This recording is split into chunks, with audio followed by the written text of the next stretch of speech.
이 시각 주요 뉴스입니다. 윤석열 대통령과 기시다 일본 총리가 오늘 한국인 원폭 희생자 위령비에 함께 참배하고 정상회담을 합니다. 한미일 정상회담도 예정돼 있습니다. 윤 대통령이 G7 정상회의 확대회의 마지막 세션에서 우크라이나 전쟁과 북한의 핵 개발을 국제법치의 대표적 위반 사례로 지적할 것으로 전해졌습니다. 후쿠시마 원전 오염수 방류의 안전성을 점검할 정부 시찰단이 곧 일본으로 떠납니다. G7 정상들은 오염수 방류와 관련한 국제원자력기구의 독립적 검증을 지지한다고 밝혔습니다. 민주당 전당대회 돈봉투 의혹과 관련해 이성만 의원을 소환했던 검찰이 실체의 상당 부분 접근했다고 밝혀 이번 주 윤관석 의원을 시작으로 현역 의원들에 대한 조사가 본격화할 전망입니다.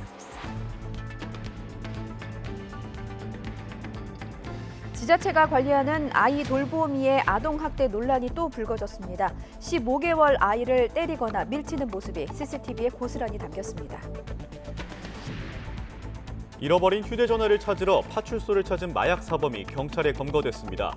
휴대전화 케이스에 숨겨놨던 마약이 들통나면서 덜미가 잡혔습니다. 경기 악화와 부동산 거래 감소로 세금 확보에 비상이 걸리자 정부가 재산 추적 조사 전담반을 추가 편성하는 등 100조 원이 넘는 체납세액 징수에 속도를 내기로 했습니다. 황사가 유입되면서 전국 대부분 지역에서 미세먼지 농도가 높게 나타날 것으로 보입니다. 특히 중부지방은 오후부터 매우 나쁨 수준까지 치솟을 것으로 보입니다. 굿모닝 YTN 3부 이어갑니다. G7 정상회의에 참석 중인 윤석열 대통령이 오늘 빅데이를 맞습니다. 일본 정상과 한국인 원폭 피해자 위령비를 공동 참배한 뒤에 정상회담을 하고 한미일 회담까지 예정돼 있습니다. 젤렌스키 우크라이나 대통령의 일정이 변수가 되면서 한미일 회담이 회동이나 환담으로 변결될 가능성도 제기됩니다. 박서경 기자의 보도입니다. 윤석열 대통령의 2박 3일 G7 정상회의 일정의 핵심인 마지막 날. 윤 대통령은 히로시마 한국인 원폭 피해자 위령비를 일본 기시다 후미오 총리와 함께 참배합니다.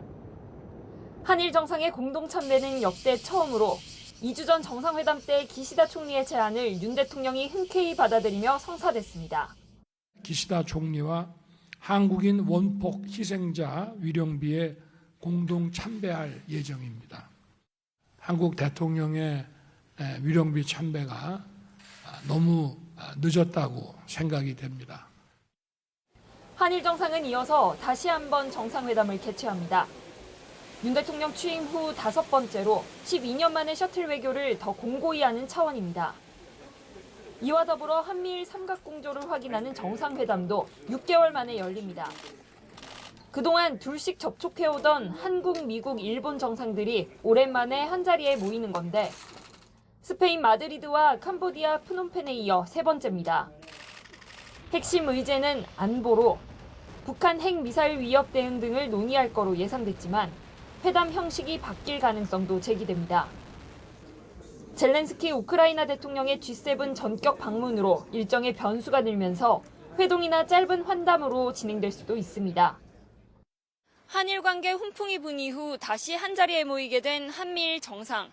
다만 새로운 공동성명이나 발표는 없고 기존 합의를 확인하는 데 그칠 거란 예상도 나옵니다. 히로시마에서 YTN 박서경입니다. 한일 양국 정상의 한국인 원폭 희생자 위령비 동반 참배로 북핵 문제도 다시 주목을 받고 있습니다. 2차 대전 때 히로시마에 떨어진 원자폭탄은 북한이 개발을 추진 중인 전술핵급 위력입니다. 한일, 나아가 한미일 3국은 북한에 대응한 안보 협력에 속도를 내고 있습니다. 김문경 기자의 보도입니다. 1945년 8월 6일 미국의 B-29 전략 폭격기에서 리틀보이로 이름 붙여진 원자폭탄이 일본 히로시마에 투하됐습니다. 지상 600m 안팎 상공에서 자동 기폭 장치로 폭발된 리틀보이의 폭발력은 TNT 15,000톤인 15킬로톤 안팎.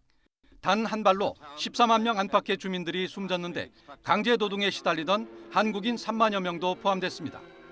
사흘 뒤 나가사키에 추가로 투하된 폭발력 20킬로톤 안팎의 원자폭탄 펜맨은 한국인을 포함해 최대 7만 명 가까운 목숨을 앗아갔습니다. 전쟁은 끝났지만 두 발의 원자폭탄으로 방사능에 노출된 사람만 70만 명에 달했습니다. 핵무기 경쟁을 시작한 미국과 구소련은 훗날 폭발력 20킬로톤 안팎 혹은 수십 킬로톤의 핵무기를 전술핵으로 규정하고 감축 협상을 해왔습니다. 전술핵은 폭발력이 수백 킬로톤에 이르는 전략핵에 비해 피해 범위가 제한적이지만 일본의 사례에서 보듯 가공할 파괴력을 지녔습니다. 북한이 지난 3월 말 공개한 화산 31도 전술 핵탄두인데 북한의 핵 개발을 우려하는 이유가 여기에 있습니다. 무기급 핵물질 생산을 전망성 있게 확대하며 계속 위력한 핵무기들을 생산해내는데 박차를 가해 나가야 한다고 하시면서 한일 정상회 한국인 원폭 희생자 위령비 공동참배에는 역사 문제와 함께 핵미사일 고도화에 매달리고 있는 북한을 겨냥한 경고의 의미도 담긴 것으로 풀이됩니다. YTN 김문경입니다. G7 정상들은 북한이 전례 없는 빈도로 탄도미사일을 발사하는 것을 규탄했습니다. 또 중국에 대해서는 협력 의사를 표시하면서도 힘에 의한 일방적인 현상 변경은 용납하지 않겠다고 견제했습니다. 김원배 기자의 보도입니다. 일본 히로시마에 모인 주요 7개국 G7 정상들은 40조 군량의 공동성명에서 국제사회의 최대 현안인 우크라이나 사태를 가장 먼저 거론했습니다. 러시아가 우크라이나를 불법적으로 침략하는 한 우크라이나를 지원하는 구체적인 조치를 하겠다고 밝혔습니다. G7 정상들은 포괄적이고 공정하며 지속적인 평화가 찾아올 때까지 흔들림 없이 지원하겠다고 강조했습니다. 북한을 향해서는 국제 평화와 안보에 심각한 위협이 되는 추가 핵실험과 탄도미사일 기술을 이용한 발사를 자제해야 한다고 촉구했습니다. G7 정상들은 그러한 무모한 행동은 반드시 신속하고 단일하며 강력한 국제적 대응에 직면할 것이라고 강조했습니다. 탄도미사일 기술을 활용한 발사 행위의 자제를 촉구한 것은 북한이 조만간 정찰 위성을 발사할 가능성을 염두에 둔 것으로 풀이됩니다. 중국에 대해서는 협력 의사를 표시하는 동시에 힘에 의한 일방적인 현상 변경은 용납하지 않겠다고 견제했습니다. G7 정상들은 우리는 중국과 건설적이고 안정적인 관계를 만들 준비가 돼 있다면서 국제사회에서 중국의 역할이나 경제 규모를 고려했을 때 공통의 이익이나 세계적 도전에서 협력이 필요하다고 밝혔습니다. 또 중국과 디커플링, 즉 공급망에서 중국을 배제하지 않는다면서도 매우 중요한 공급망에서 중국에 대한 과도한 의존을 줄일 것이라고 했습니다. 중국이 해양 진출을 강화하는 동중국해와 남중국해 상황에 대해서는 심각한 우려를 표시하면서 G7은 어떠한 힘이나 강압에 의한 일방적인 현상 변경에도 강력히 반대한다고 밝혔습니다. 아울러 타이완 해협의 평화와 안정은 국제사회의 안정과 번영을 위해서도 필수적이라며 중요성을 재확인하고 평화적인 문제 해결을 촉구했습니다. 또 러시아가 우크라이나 공격을 중단하고 즉시 조건 없이 병력을 철수하도록 중국이 압력을 가하라고도 요구했습니다. YTN 김원배입니다. 중국이 주요 7개국 G7 정상회의가 중국을 전면적으로 견제하는 공동성명을 발표한 데 대해서 강력히 반발했습니다. 러시아는 서방이 러시아와 중국의 봉쇄를 목표로 하고 있다며 선전포고에 확고히 대응하겠다고 밝혔습니다. 김선희 기자가 보도합니다.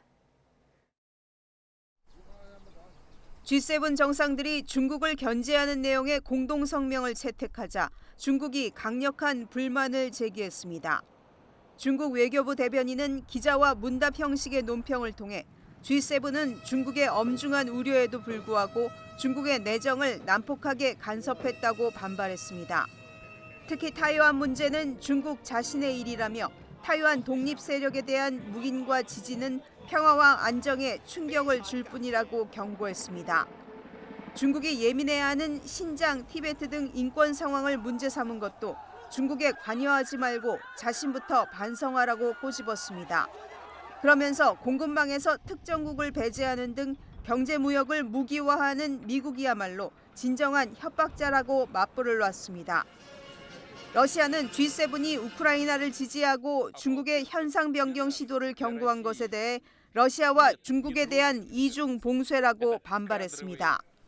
세르게이 라브로프 러시아 외무장관은 외교 국방정책 이사회에 참석해 서방의 선전포고에 확고하게 대응하겠다고 말했습니다.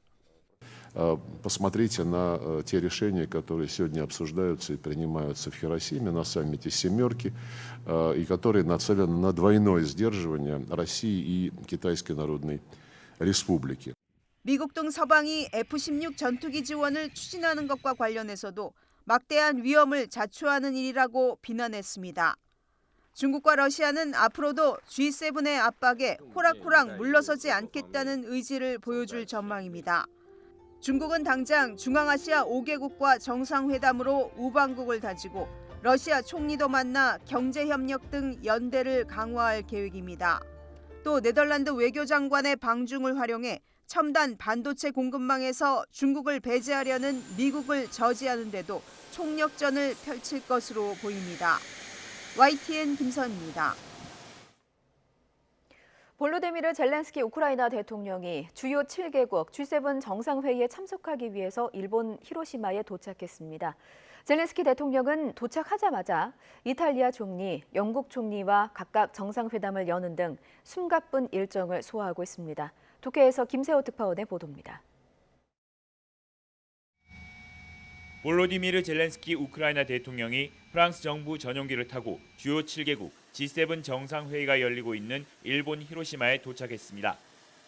지난해 2월 러시아가 우크라이나를 침공한 이후 젤렌스키 대통령이 아시아를 방문한 것은 이번이 처음입니다. 젤렌스키 대통령은 도착 직후 트위터에 이번 G7 정상회의는 우크라이나의 파트너, 친구들과의 중요한 회의라고 밝혔습니다. 또 우리의 승리를 위해 한층 강화된 협력과 안전을 바란다며 오늘 평화가 더욱 가까워질 것이라면서 이번 방문의 목적을 분명히 했습니다. 젤렌스키 대통령은 히로시마에 도착한 후 가장 먼저 조르자 멜로니 이탈리아 총리와 양자 회담을 열었습니다. 이어 리시 수넥 영국 총리, 나렌드라 모디 인도 총리와도 각각 정상회담을 열었습니다. 러시아의 우크라이나 침공 이후 젤렌스키 대통령이 모디 인도 총리를 만난 것은 이번이 처음입니다. 젤렌스키 대통령은 또 조 바이든 미국 대통령과 기시다 후미오 일본 총리와도 양자 회담을 가질 예정입니다. 특히 바이든 대통령이 우크라이나 조종사의 F-16 전투기 훈련 계획을 승인한 만큼 양국 정상의 전투기 제공과 관련한 논의도 한층 구체화할 것으로 관측됩니다. 젤렌스키 대통령은 히로시마에 도착하기 전 사우디아라비아를 찾아 아랍연맹 정상회의에 참석해 적극적인 지원을 호소하는 등 최근 활발한 대외 활동을 이어가고 있습니다. And I'm also sure all your nations will understand the main call I want to leave here in Jeddah, a noble call to all of you to help protect our people, including Ukrainian Muslim community. 일본 정부에 따르면 젤렌스키 대통령은 정상회의 마지막 날인 일요일 G7 정상들만 참석하는 우크라이나 세션과 초청국 정상들도 함께하는 평화와 안정에 관한 세션에 각각 참석할 예정입니다. 젤렌스키 대통령이 전격적으로 일본을 방문하면서 우크라이나 정세를 둘러싼 G7 정상들의 논의는 더욱 탄력을 받을 것으로 보입니다. 도쿄에서 YTN 김세호입니다. 윤석열 대통령이 우크라이나 전쟁과 북한의 핵 미사일 개발을 국제 법치의 대표적 위반 사례로 지적할 것으로 전해졌습니다. 윤 대통령은 오늘 일본 히로시마에서 열리는 G7 정상회의 확대회의 마지막 세션에서 이 같은 내용으로 발언할 것으로 보입니다. G7 회의에 깜짝 합류한 젤렌스키 우크라이나 대통령도 참석하는 이번 세션은 국제 법치, 국제 안보를 주제로 열립니다. 윤 대통령은 발언에서 세계 자유를 지키고 평화를 확보하는 유일한 방법은 국제사회가 국제 규범을 준수하고 법치에 따를 때 가능하다는 점을 강조할 방침입니다.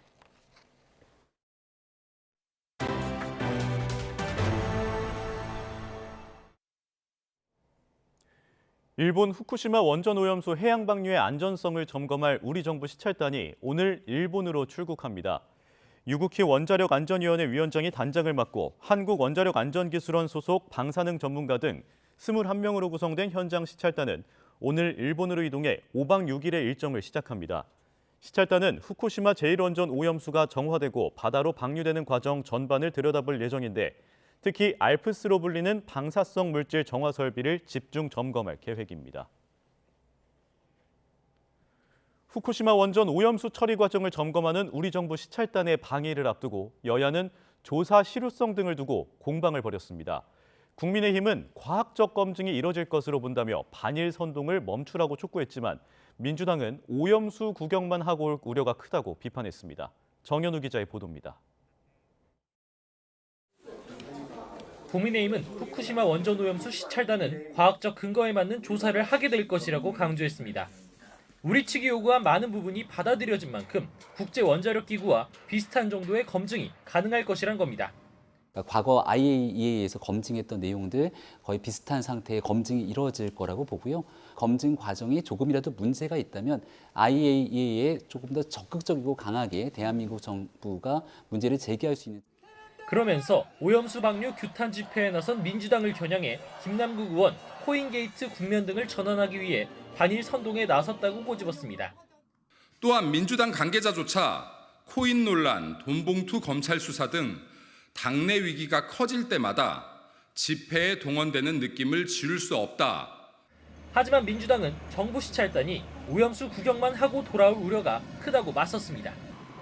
시료 채취가 불가능하고 일본의 반대로 민간 전문가 참여까지 무산된 걸 거론하며 국민을 안심시키기엔 역부족이라고 맹공을 퍼부었습니다. 시료 채취는 꿈도 못 꾸는 시찰단입니다. 오염수 구경이나 하고 돌아오는 시찰단이 일본의 들러리 노릇이나 하는 것은 아닌지 국민 걱정이 커져만 갑니다. 이재명 대표도 주말 집회에 직접 참석해 일본 방류에 동조할 이유가 없는데도 정부가 국민 생명과 안전을 지키는 책임을 내다 버리고 있다고 주장했습니다. 시료 채취가 필요 없다느니 식수로 먹어도 괜찮다는 사람 불러다가 그 아까운 돈 들여서 헛소리 잔치 하는 것 옳지 않다. 원전 오염수 시찰 일정 시작을 앞두고 전초전을 벌인 여야는 5박 6일간의 방일 기간에도 시찰단의 검증 실효성을 두고 국회 안팎에서 거센 설전을 이어갈 것으로 보입니다. YTN 정현우입니다. 더불어민주당 전당대회 돈봉투 의혹과 관련해 현역 국회의원으로는 처음으로 검찰에 불려나온 이성만 의원은 혐의를 강하게 부인했습니다. 하지만 검찰은 실체 규명이 어느 정도 이뤄진 걸로 보고 현역 의원에 대한 조사를 더욱 본격화할 것으로 보입니다. 김혜린 기자입니다. 검찰 조사를 앞두고도 저는 돈 준 사실이 없습니다. 전달한 사실이 없어요. 검찰 조사를 마치고도 이성만 의원의 입장은 한결같았습니다. 검찰이 지나치게 녹취록을 편향된 확증으로 이렇게 해석하는 거에 대해서 이건 무리한 수사다. 제가 결박함을 제가 말씀드렸습니다. 13시간 넘게 이어진 검찰 조사 과정에서도 이 의원은 관련 혐의를 모조리 부인했습니다.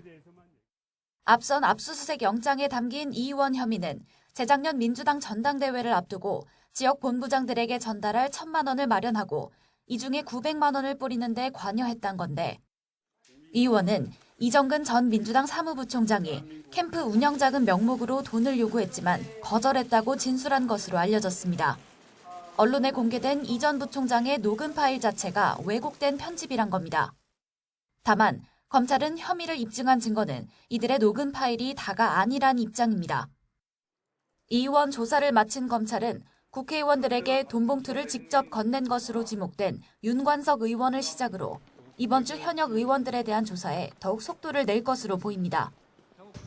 특히 오는 27일 핵심 피의자인 강래구 전 한국감사협회장의 구속기한이 끝나 재판에 넘겨야 하는 만큼 공소사실을 특정하려면 윤 의원을 조사한 뒤 곧바로 수수 의원들을 소환할 가능성도 배제할 순 없습니다.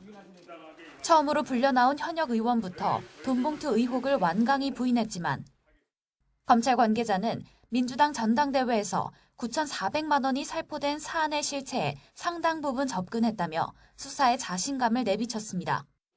또 추가로 뿌려진 자금이 더 있는지도 규명해야 할 부분이라고 이미 강조한 상태입니다. YTN 김혜린입니다. 구제역 확산을 막기 위해서 방역당국이 전국 농가에 긴급 백신 접종을 했습니다. 지자체가 농가에 백신을 공급하면 50마리 이상 기르는 대규모 농가는 자가 접종이 어려운 농가는 수의사 등을 통해서 접종하는 방식입니다.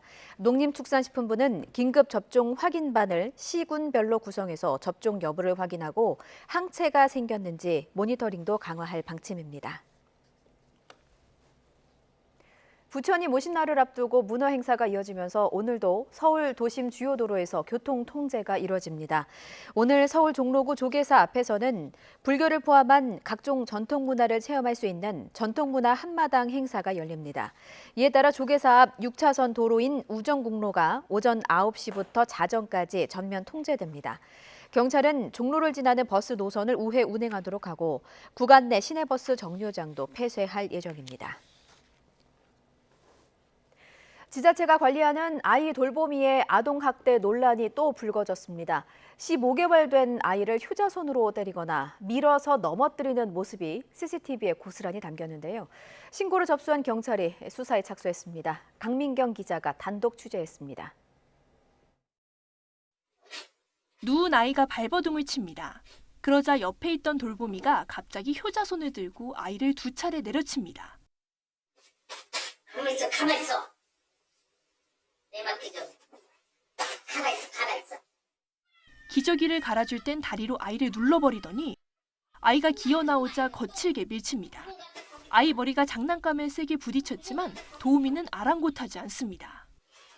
이 밖에도 손을 짚고 서보려는 15개월 아이를 밀어 넘어뜨리고 뭐 하는 거예요? 뭐 하는 거예요? 더 일어나지 못하게 이불로 감싸버리기도 합니다. 아이 어머니가 해당 돌보미에게 아이를 맡긴 기간은 지난해 6월부터 이달 중순까지 모두 11개월.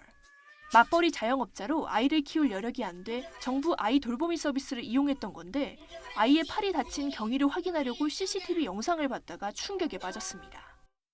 아이를 어떻게 할 거라고 생각 안 했어요. 항상 저를 불쌍하다 하셨거든요.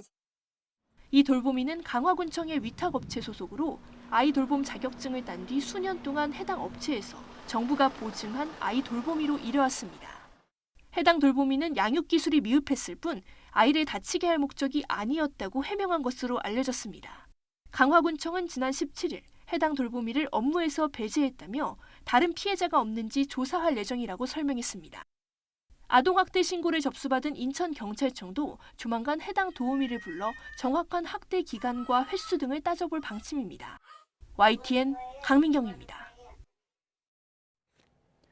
잃어버린 휴대전화를 찾으러 파출소를 찾은 마약 사범이 경찰에 붙잡혔습니다. 휴대전화 케이스에 숨겨놨던 마약이 들통나면서 덜미가 잡힌 겁니다. 차정윤 기자의 보도입니다. 경찰관이 분실물로 접수된 휴대전화와 내용물을 이리저리 살펴봅니다.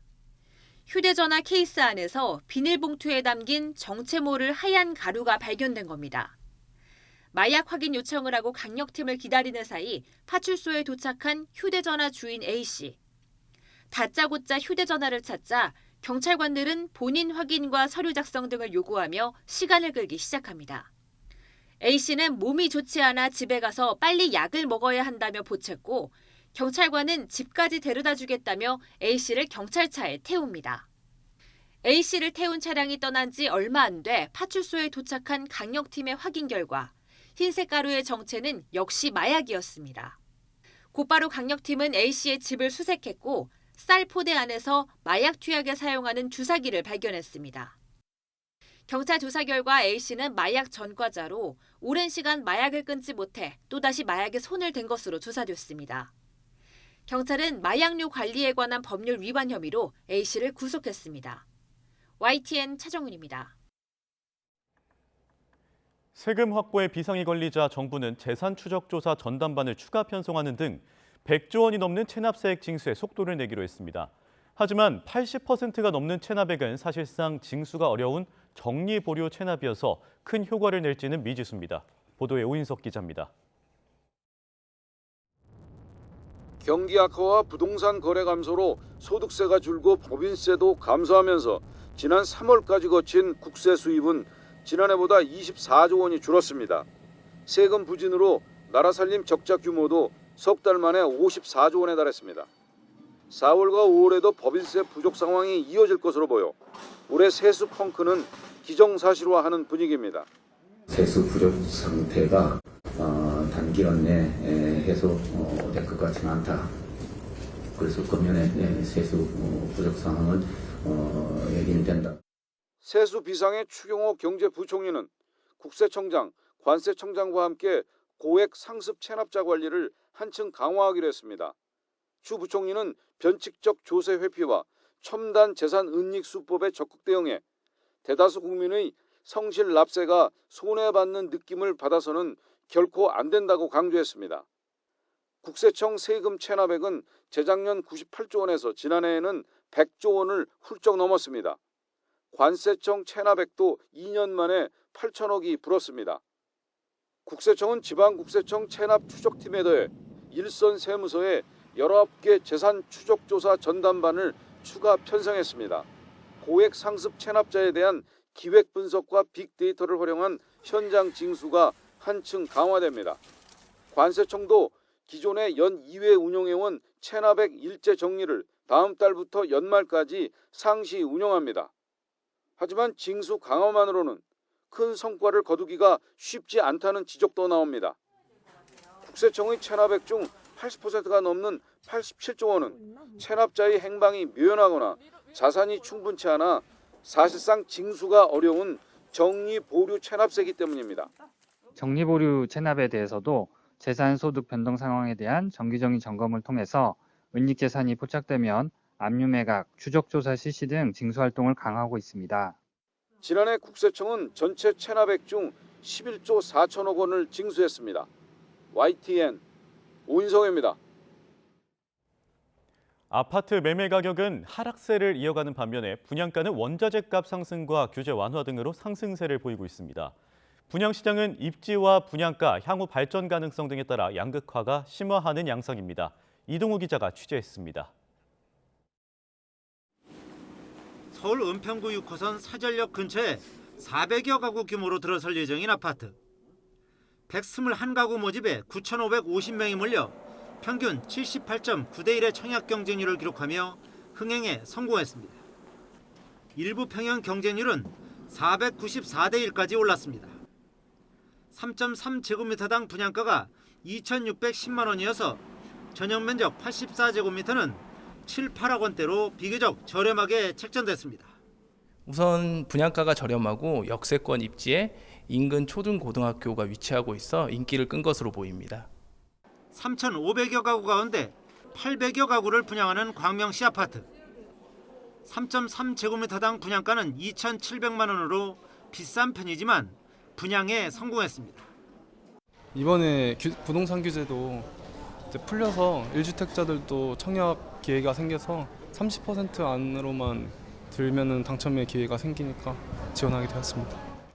전용 면적 84제곱미터 분양가가 10억 원을 넘었지만 223.5대 1로 최고 경쟁률을 기록했고 전체 평균 11.4대 1의 경쟁률을 보였습니다. 규제 완화로 아파트 매수 심리가 다시 살아나면서 신규 분양을 받으려는 수요자들이 늘어난 데다 우수한 입지와 다양한 특화 설계를 적용한 상품까지 더해져서 좋은 청약 결과로 이어진 것으로 보입니다. 집값은 떨어지고 있지만 분양가는 이처럼 고공행진을 하고 있습니다. 실제로 지난 1년간 아파트 값은 9.4% 떨어졌지만 분양가는 10% 가까이 올랐습니다. 특히 경기도는 20% 넘게 급등했습니다. 하지만 수도권 일부에서는 수요자들이 분양가 상승을 외면하면서 참담한 성적표를 받아들었습니다. 금리 인상과 건자재 값 상승, 분양가 규제 완화 등으로 아파트 분양가가 오르고 있습니다. 이런 가운데 주택 구매 심리가 회복되고 입지 경쟁력과 수급 상황에 따라 청약 양극화 현상은 더 심화될 것으로 보입니다. 전문가들은 공사비 급등에 따라 일부 건설사들이 수주를 꺼리고 있는 상황이어서 향후 몇 년 안에 아파트 가격이 급등할 수 있다며 정부의 특단의 대책을 촉구하고 있습니다. YTN 이동호입니다.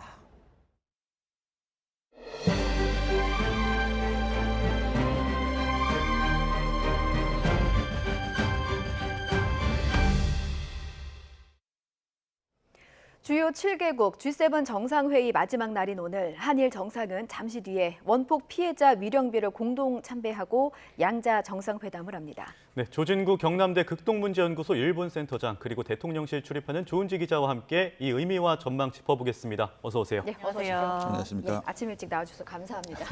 저희도 아침 일찍부터 준비하고 이제 사실 일본 히로시마에서도 정상들이 아침 일정을 분주하게 좀 준비하는 것 같습니다. 일단 조은지 기자, 오늘 윤석열 대통령이 어떤 일정을 소화할 갈 예정인가요? 네, 히로시마 2박 3일 일정인데 그야말로 오늘이 가장 중요한 날입니다. 예. 오늘을 위해서 갔다라고 얘기할 수 있을 것 같은데요. 외교 빅데이라고 할 수 있고요. 일단 말씀하신 대로 한미일 정상회담이 예정되어 있고 기시다 총리와 그 히로시마 평화공원 내에 있는 한국인 원폭 피해자 위령비에 기시다 총리와 동반 참배를 하게 됩니다. 예. 한국 대통령이 가는 것도 처음이고 한일 정상이 함께 가는 것도 처음이고요. 저희가 이제 뭐 경호 엠바고라고 해서 사실 대통령 일정을 뭐 몇 시에 뭐 한다 이렇게 공개를 못 하잖아요. 예, 예. 그런데 귀뜸만 드리면 오늘 정해진 일정이 17개인가 18개예요. 근데 한국에 돌아와서 이제 독일 숄츠 총리와 정상회담이 예정돼 있고 뭐 그것도 뭐 확대 회담, 소인수 회담 이렇게 쪼개서 얘기를 해서 그렇게 되긴 하는데 굉장히 빡빡한 하루가 될 것이다라고 말씀드릴 수 있습니다. 예. 예, 빡빡한 일정이라고 네. 하시면서 이렇게 주요 일정을 정리해 주셨는데요. 일단 첫 번째로 주목할 일정이 이 윤 대통령과 기시다 총리의 위령비 공동 참배입니다. 이게 굉장히 또 역사적인 의미가 있다고 볼 수 있는데 어떻게 볼 수 있을까요, 저희가? 네, 꼭 2주 전이었습니다. 지난 7일에 서울 회담이 있었죠. 그때 깜짝 발표가 됐는데 당시 기시다 총리가 혹독한 환경에서 많은 분이 고통스럽고 힘든 일을 겪었다는 것에 마음이 아프다라고 했습니다. 뭐 일부에서는 뭐 사과 표현도 아니었고 또 개인 입장이라는 전제를 달아서 조금 부족한 거 아니냐 이런 얘기도 있었는데 네. 대통령실 또 그리고 일본 또 그 정치 상황을 잘 아는 분들은 굉장히 진전된 반응이었다 뭐 이런 얘기도 하긴 했었어요. 네. 그래서 오늘 참배는 그 연장선, 과거사를 짚는 그 연장선에 있는 행동이라고 볼 수 있을 것 같습니다. 이 한국인 원폭 희생자 위령비가 뭐냐면 1945년에 히로시마에 원자폭탄이 투하됐을 때 한국인들이 많이 희생됐잖아요. 그게 뭐 정확한 지금 규모도 안 나왔는데 뭐 2만 명이라는 말부터 3만 명 이상이라는 말까지 나오는데 그때 사망한 그때 당시에 이렇게 많은 분들이 왜 그때 희생이 됐느냐 그곳에서 왜냐하면 강제징용으로 그곳에 가 있었기 때문이에요. 그러니까 이국 땅에 간 조선인이 대부분인데 그 일본 원자폭탄 투하의 희생자를 강조하는 와중에 사실은 강제징용의 가해자잖아요, 일본이. 예. 그것을 적나라하게 보여주는 굉장히 상징적인 장소다. 근데 이곳에 한일이 같이 간다라는 것 자체가 의미가 있다. 과거사 이렇게 좀 갈등이 있는 측면에서는 의미를 부여할 수 있는 일이다라고 저는 생각합니다. 예, 우리나라뿐만이 아니라 이제 일본에도 상당한 의미가 될 것 같아요. 그래서 일단 그 일본의 입장에서도 한일 양국이 어떤 그 함께 위령비를 찾는 것은 최초인데 일본의 입장에서 보면은 또 어떤 의미가 있겠습니까? 그렇죠. 과거사 문제는 한일 관계에서 항상 독소적인 그런 영향을 미쳤던 그런 요인이거든요. 예.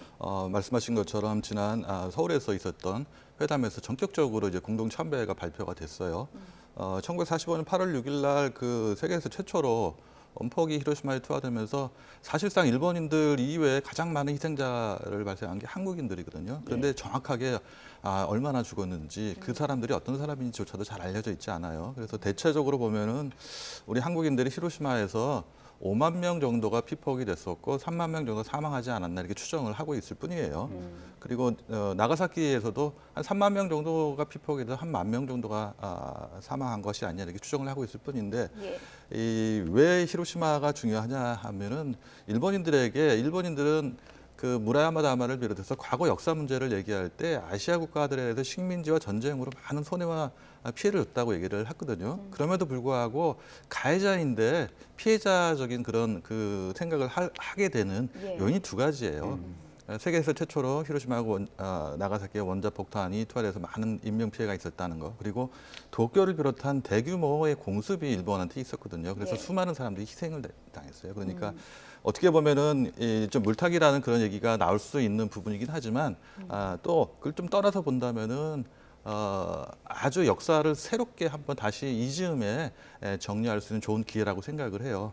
또 그 기시다 총리의 고향이 히로시마예요. 그렇기 때문에 누구보다 이 원폭의 문제에 관해서는 관심이 많고 핵무기 없는 세계를 만들겠다는 게 기시다 총리의 그 모토이기 때문에 그런 의미에서 보면 상징성도 가장 크다고 생각을 해요. 그래서 말씀하신 것처럼 한국 대통령이 한 번도 참배한 적이 없고 일본의 총리는 1999년에 한 번 참배한 적이 있습니다만 공동으로 정상이 함께 참배하는 것도 처음이에요. 그런 의미에서 양 정상이 참배와 더불어서 어떤 메시지를 내놓을 것인지가 가장 아마 주목을 받고 있지 않을까 하는 생각이 듭니다. 잠시 후에 아마 참배가 이루어질 것 같은데요. 앞서 이제 조은지 기자가 짚어주셨던 부분이죠. 윤석열 대통령이 원폭 피해자를 만났는데 저희가 그 해당 장면, 그러니까 어떤 발언을 했는지를 좀 구체적으로 한번 들어보고 가면 좋을 것 같아서요. 말씀 한번 듣고 오겠습니다. 기시다 총리와 한국인 원폭 희생자 위령비에 공동 참배할 예정입니다. 한국 대통령의 위령비 참배가 너무 늦었다고 생각이 됩니다. 이 자리를 빌어 다시 한번 여러분께 송구 말씀을 올리겠습니다.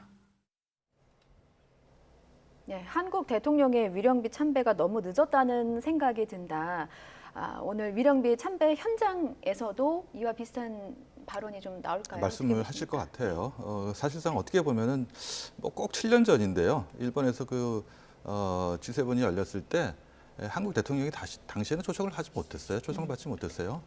그래서 만약에 한국 대통령이 초청을 받았더라면은 갈 수 있는 계기가 됐을 것인데 예. 또 그런 의미에서 본다면은 이게 대통령으로서 한 번도 그 원폭 피해자들한테 그런 위로의 말씀을 하지 못했다는 거는 아마 마음에 갖고 계셨을 거예요. 네. 그런 의미에서 아마 진심 어린 뭐 사과라금 좀 유감을 표명하고 위로의 말씀을 더 하지 않을까 네. 하고 한번 어떤 분들과 같이 참배할지도 좀 주목을 해야 될 것 같아요. 네.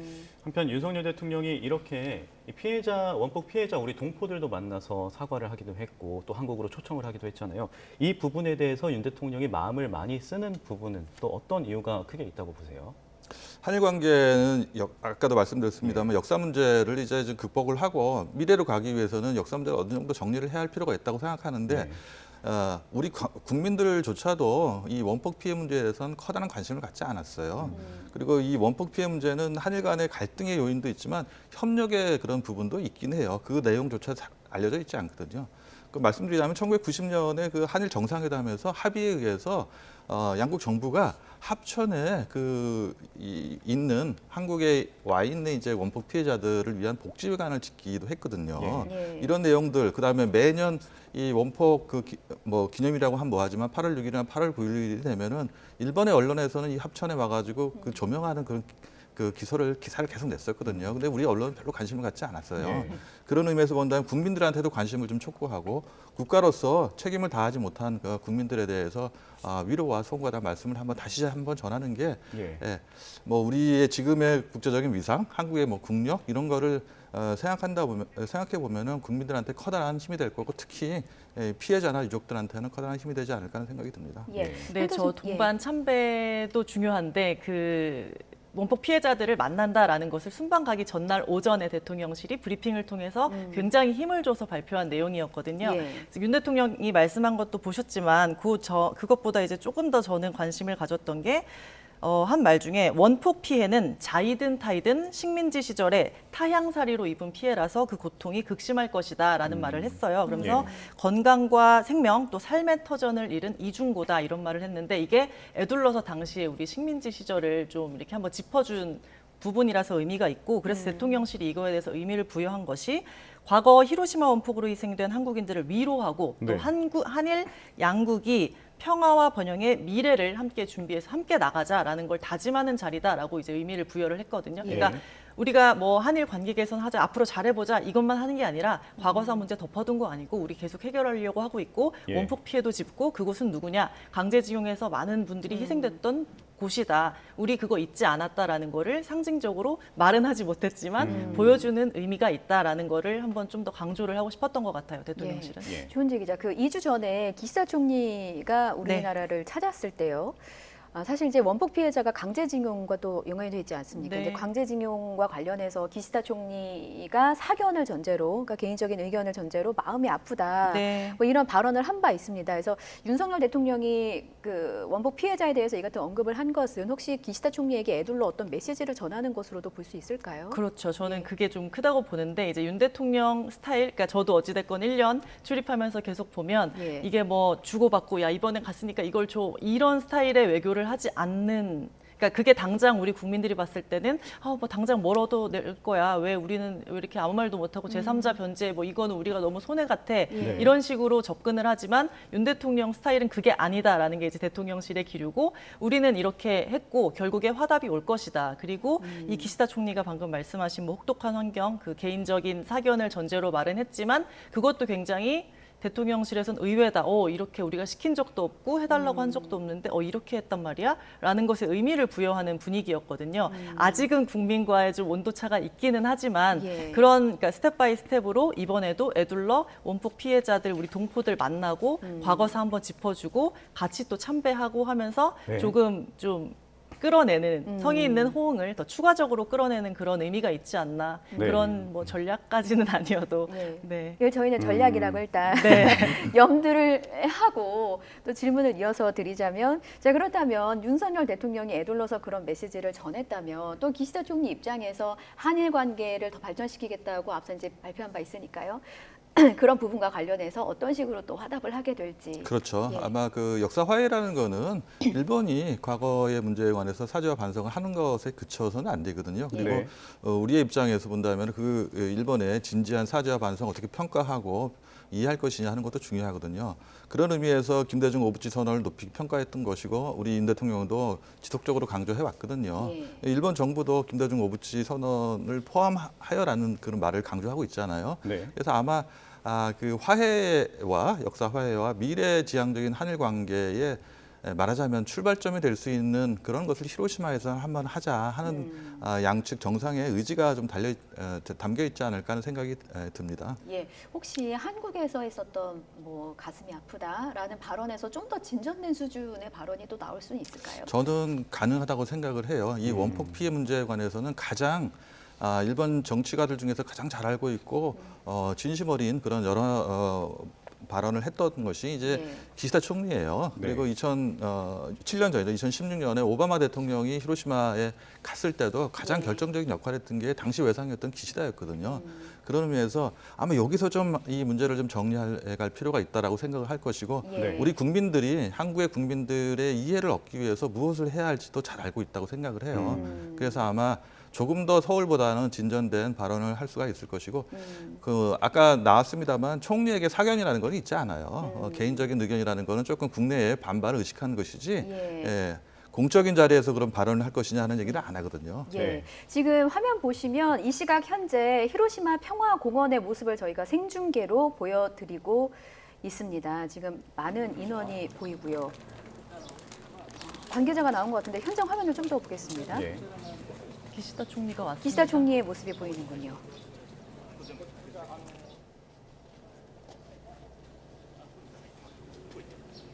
부부 동반 참배인가 본데요. 육호 여사까지.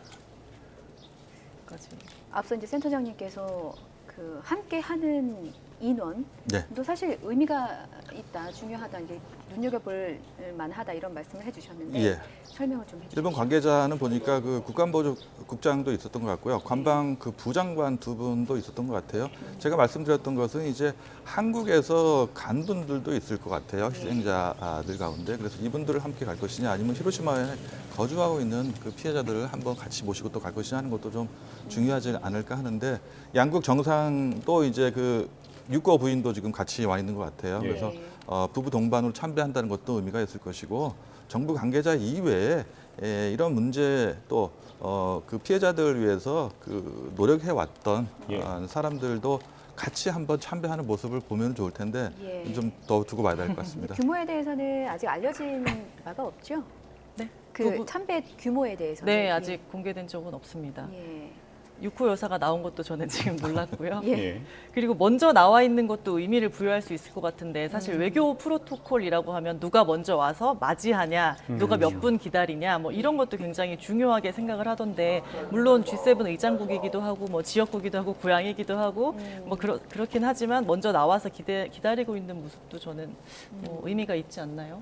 뭔가 관계자가 동선을 체크하는 모습인 것 같은데 아직 윤석열 대통령의 모습은 보이지 않고 있고 이제 육호 여사가 나온 거 보면 아마도 김건희 여사도 같이 함께 부부 동반으로 참배를 할 것으로 보입니다. 지금 도착하는 모습을 이제 기다리고 있는 것 같은데 자 이제 기시다 후미오 총리 부부가 지금 차를 기다리고 있고요. 지금 차 2대가 멈췄습니다. 7시 반에 원래 예정이 되어 있었거든요. 조금 늦어지는 것 같습니다. 지금 실시간으로 히로시마 평화공원에 기시다 후미오 총리 부부가 현재 서서 대기를 하고 있습니다. 현재 윤석열 대통령 부부도 곧 올 것으로 보이는데요. 자, 우리나라 대통령으로서는 처음으로 참배하는 거고요. 이게 2주 전에 아까 말씀해 주셨지만 2주 전에 두 정상이 네. 약속을 한 거죠. 예, 윤 대통령이 이제 흔쾌히 받아들이면 이제 성사가 된 히로시마 평화공원 참배 현장입니다. 생중계로 보여드리고 있습니다. 차 2대가 도착했는데 윤석열 부부, 대통령 앞차에 부부가 탄 것 같죠? 예, 내리고 있나요? 한번 네. 보겠습니다. 예, 예. 윤석열 대통령이 이제 차에서 내리네요. 김건희 여사도 내렸습니다. 기시다 후미오 총리 부부와 인사를 나눈 뒤에 참배 현장으로 갈 것으로 보이는데요.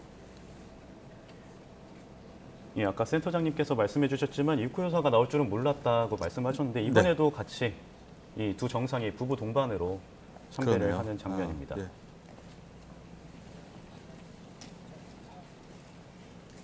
이제 윤석열 대통령과 기시다 총리가 인사를 나누는 모습 지금 실시간으로 히로시마 평화공원의 모습 보고 계십니다.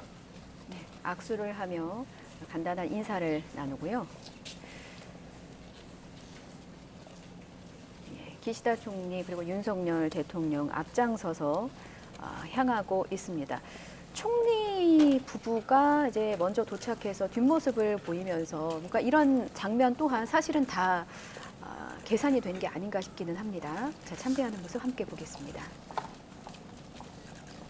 뒤에 계신 분들은 그제 만찬 때 함께했던 우리 피해 동포 예. 같습니다.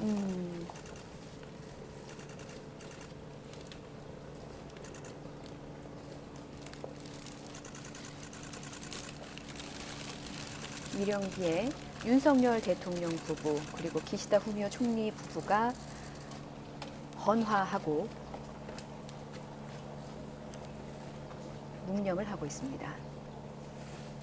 예, 이렇게 한일 양국 정상이 함께 위령비를 찾는 건 최초고요. 한국 대통령으로서도 위령비 참배는 처음입니다.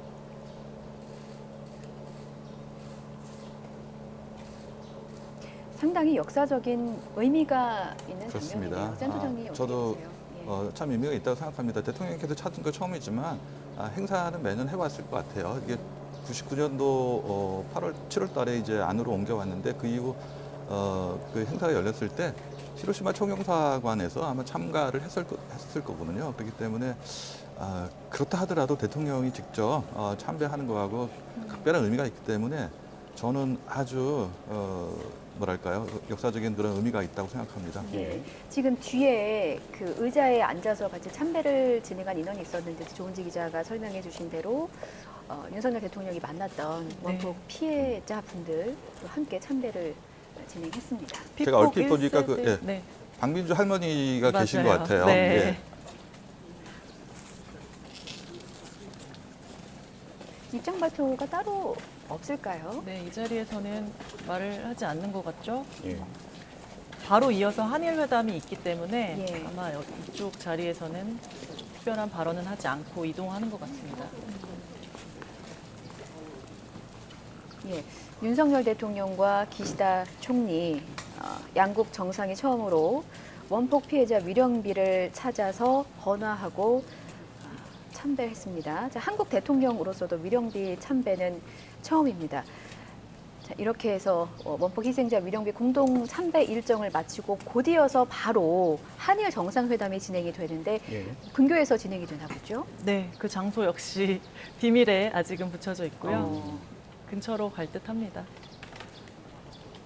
이렇게 말씀해 주신 것처럼 공동 참배 뒤에 정상회담 예정돼 있는데 이게 2주 만에 열리는 정상회담입니다. 네. 2주 전에 서울에서 만난 두 정상이 바로 또 만나게 되는데 여기선 또 논의가 더 추가적으로 나올까요? 사실 정확히 2주 만이기도 하고 올해 들어서 3번째 회담이고 윤석열 정부 취임 이후에 벌써 5번째라서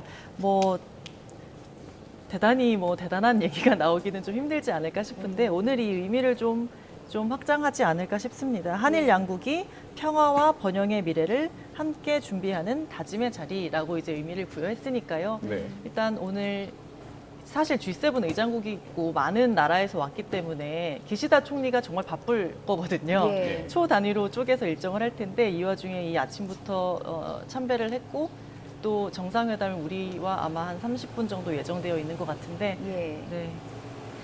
성의를 많이 보였다라고 볼 수 있을 것 같습니다. 취재 기자가 보기에도 그렇습니까? 네. 예. 자, 지금 윤석열 대통령과 기시다 총리가 정상회담 장소를 향해서 조금 전에 출발을 한 모습 생중계로 보여드리고 있고요. 저희가 화면 준비되는 대로 이제 오늘 기시다 총리 부부가 도착을 해서 윤석열 대통령 부부를 맞이하고 함께 헌화하고 참배하는 현장 다시 한번 화면을 보여드리겠습니다. 네. 지금 생중계 현장을 보면서 원폭 피해자분들이 이제 물끄러미 두 정상을 바라보는 모습을 저희가 이제 보여드렸어요. 근데 앞서 이제 그 센터장님께서 짚어주신 부분 중에 하나가 히로시마 원폭 피해자분들에게는 비교적 관심이 좀 덜 갔었다라는 그런 아픈 부분을 좀 짚어주셨잖아요. 피해자분들이 현장에 와서 같이 두 정상이 참배하는 모습을 보는 게 이게 사실 수십 년의 한이었을 것 같습니다. 감히 짐작하자면 또 어떤 마음이실지. 예, 그 뭐 저희가 짐작도 할 수 없는 그런 아픔에 대해서 위로를 받았다고 생각을 하실 거예요. 그리고 한 가지 뭐 더 추가해서 말씀드린다면은 이제 정상회담에서 그럼 공동 참배의 일회성으로 그치지 않고 이걸 어떻게 더 활용해 갈 것이냐 하는 문제에 대한 언급이 좀 있었으면 좋겠어요. 작년 그 8월 1일 날 있었던 NPT 재검토 회의라는 데에서 기시다 총리가 히로시마 액션 플랜이라는 거를 얘기를 했거든요. 5가지 중에 하나가 외국 정상들이 좀 이 피폭지를 좀 많이 오게 하겠다는 게 초청하겠다는 거 하나였고 또 하나가 이제 유엔에 젊은 리더 기금을 만들겠다는 거였어요. $10,000,000를 그 제공해서요. 그런 의미에서 본다면은 한일 간에도 이 뭐 핵 문제는 우리한테도 중요한 안보상에도 중요한 문제이긴 한데 이번 그 공동 참배를 계기로 해서 한일 양국의 젊은 미래 세대들이 핵이 없는 세계가 얼마나 중요하고 핵이라는 게 얼마나 참 무서운 그런 피해를 남겨줄 것이냐는 거를 눈으로 확인할 수 있는 기회를 좀 양국 정부의 합의에 의해서 새로운 사업을 시작하는 것도 바람직하다고 생각하고 정상회담에서 적어도 그런 조금 합의 내용을 한다고 하면은 좋지 않을까 하는 생각이 듭니다. 정상들에게 이제 피폭지를 좀 많이 오게 하겠다라는 게 기시다 총리의 좀 큰 그림.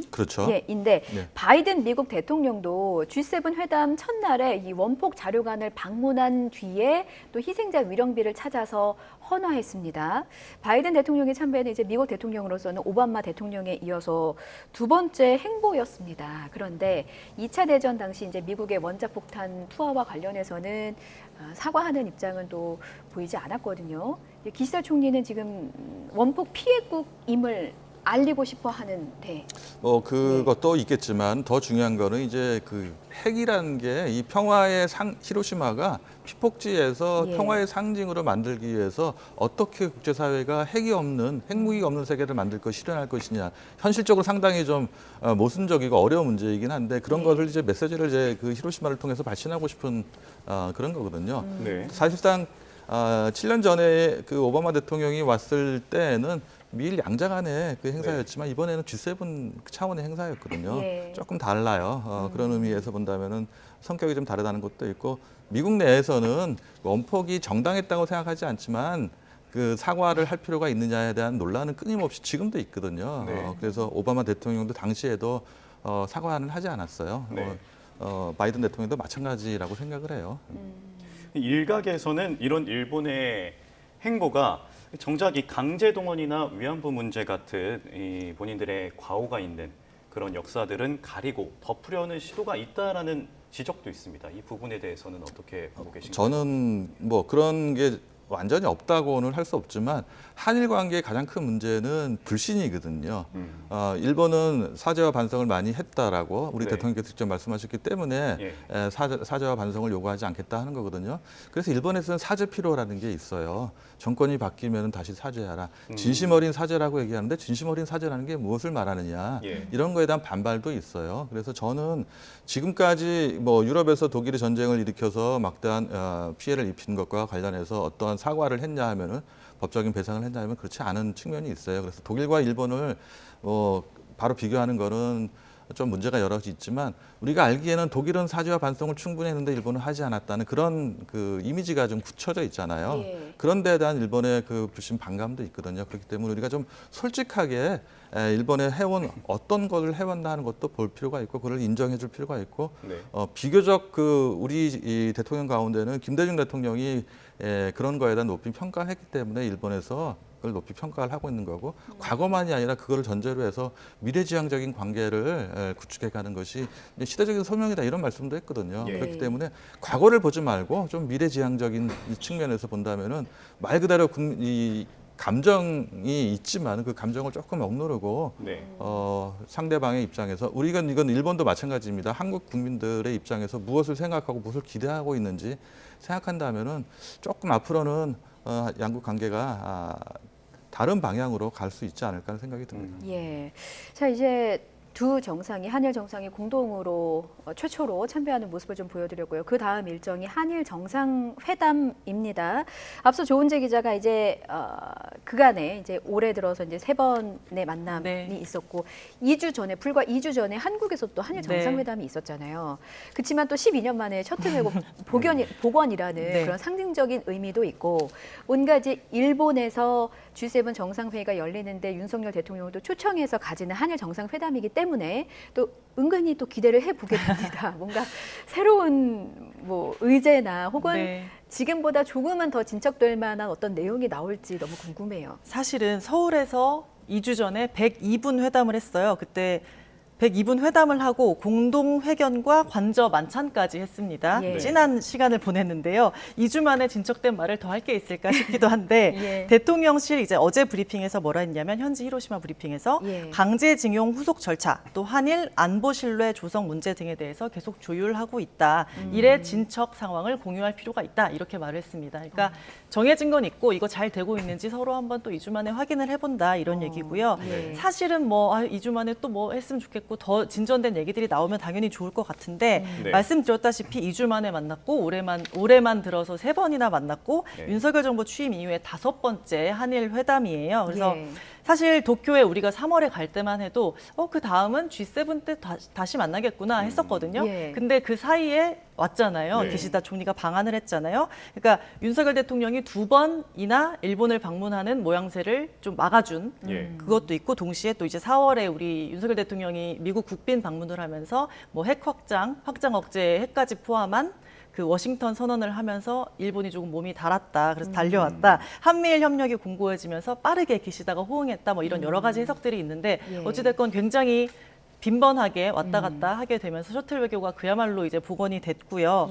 그래서 오늘 그러니까 또 저도 외교는 잘 모르지만 이제 대통령실에서 하는 얘기가 외교가 별게 없다. 정상들끼리 친해져서 마음이 쓰이고 뭘 부탁을 했을 때 오케이 하게 되는 게 그게 외교다 이런 얘기를 하더라고요. 그러니까 그만큼 자주 보게 되고 접촉을 하게 되고 또 오늘 뭐 계속 말씀을 하고 계시지만 위령비에 참배하고 또 한미일 회담도 또 예정돼 있고 이런 굉장히 촘촘한 일정에서 자주 만나게 되면서 조금 그 자체가 의미가 있다라고 일단 봐주시고 대통령실에서 말한 거는 한미 뭐 징용 후속 절차나 이런 거 조율 또 진척 잘 되고 있는지를 확인해 본다고 했으니까 어떤 내용들이 기대는 하지 말되 조금은 뭐 새롭게 진척된 내용이 있지 않을까 살펴보면 될 것 같습니다. 그리고 그 이 근처에 있는 호텔에서 양자 회담을 한다고 합니다. 지금까지 벌어진 모든 양자 회담들이 그 근처 호텔에서 이루어졌습니다. 근처라고 한다면 이제 잠시 후에 아마도 정상이 만나는 모습이 또 화면이 또 들어올 것 같습니다. 한국인으로서 사실 제일 관심사인 부분이 원전 오염수와 관련된 부분이 아닐까 싶어요. 근데 사실 우리나라 입장에서도 그렇고 일본의 입장에서 상당히 예민하고도 중요한 사안인 것 같습니다. 마침 오늘 그 원전 오염수 한국 정부 시찰단이 일본으로 출국합니다. 잠시 후에 출국할 예정인데 글쎄요, 여전히 이제 사실 국민의 안전과 건강을 우려하는 목소리가 상당히 높은 상황에서 이 의제가 한일 정상회담에서 다뤄질지 사실 이 부분이 가장 궁금한 대목입니다. 어떻게 보세요? 의제에서 다뤄진다, 의제가 특별히 있는 건 아닐 거라고 생각을 해요. 그렇기 때문에 시간도 촉박하고 사실 그 우리 대통령이 많이 사용하시는 말이 일제 복합위기라는 얘기를 하거든요. 역사의 전환점이라는 얘기를 많이 하기 때문에 양국 관계를 둘러싼 그 국제 정세라는 게 아주 급박하게 변하고 있어요. 그렇기 때문에 이 양자 간의 문제를 역사 문제다, 후쿠시마의 오염수 문제다 이런 문제를 논의하는 것도 매우 중요하지만 그거보다 훨씬 더 큰 범위에서 어떻게 협력하고 할 것이 하는 것도 상당히 중요하거든요. 저는 지난 정상회담에서 합의한 후쿠시마 시찰단이 당초에는 뭐 3박 4일 일정으로 그런데 협의를 하다 보니까 좀 우리의 요구를 상당히 많이 들어줬다고 해요. 그리고 사실상 우리가 이게 뭐 검증하는 것이냐 하는 얘기도 많이 있어요. 그러니까 그런 얘기가 있지만 궁금한 점은 충분히 우리 정부가 일본 측에 요구를 했던 것 같고 또 그거를 현장에서 확인하는 게 또 필요를 해요. 서면으로 확인하는 거 말고요. 그래서 돌아와서 여러 가지 이 현장에서 확인한 것들 또 일본 정부하고 협의한 것들을 통해서 얻었던 내용들을 이제 국민들한테 소상하게 설명을 한다면은 이번 그 시찰이라는 게 어느 정도 성과가 있었는지 그때 판단을 해도 평가를 해도 좋지 않을까 하는 생각이 듭니다. 시찰단의 활동에 대해서 이제 기대와 우려가 공존하는 상황인데 이제 사실 이제 그 국내 언론에는 알려진 바가 크게 많지가 않습니다. 그래서 뭔가 그 민간 전문가도 시찰단에 포함이 되어 있지 않고 우리가 시료 채취를 할 수 없다는 점도 우려의 하나로 꼽히고 시찰단이 구체적으로 이제 일본에 가서 어떤 활동을 하게 되는지를 좀 정리를 해주세요. 일단 먼저 후쿠시마가 의제에 포함되느냐 이거를 어제 또 브리핑을 한 게 있어요. 대통령실이 고위 관계자가 현지에서 언급할 것 같지 않다라고 의제에 오르지 않을 것이다, 논의되지 않을 것이다라는 취지로 얘기를 했는데 왜냐하면 시찰단이 오늘 출발해서 5박 6일 일정으로 확실하게 합의된 내용 또 그 일정대로 움직이기로 촘촘하게 그러니까 굉장히 민감한 부분이잖아요. 어디를 보여주고 어디를 안 보여준다 이걸 다 미리 정해놨던 부분이기 때문에 그거를 굳이 한일 정상이 만나서 언급을 하면서 이 문제를 뭐 끌고 갈 것 같지는 않다라고 이제 선을 그었습니다. 그리고 국민들의 우려 당연히 대통령실이 제일 잘 알고 있는 부분이고요. 왜냐하면 여러 이슈들로 여론에 많이 되었던 부분들이 있기 때문에. 근데 기조는 확실합니다. 과학에 기반한 객관적 검증을 하겠다라고 했고 그런 의미에서 지난 7일에 기시다 총리가 언급했던 자국민과 한국민의 건강과 해양 환경에 나쁜 영향을 주는 방류는 인정하지 않겠다. 이 약속에 굉장히 의미를 부여하는 모습이고요.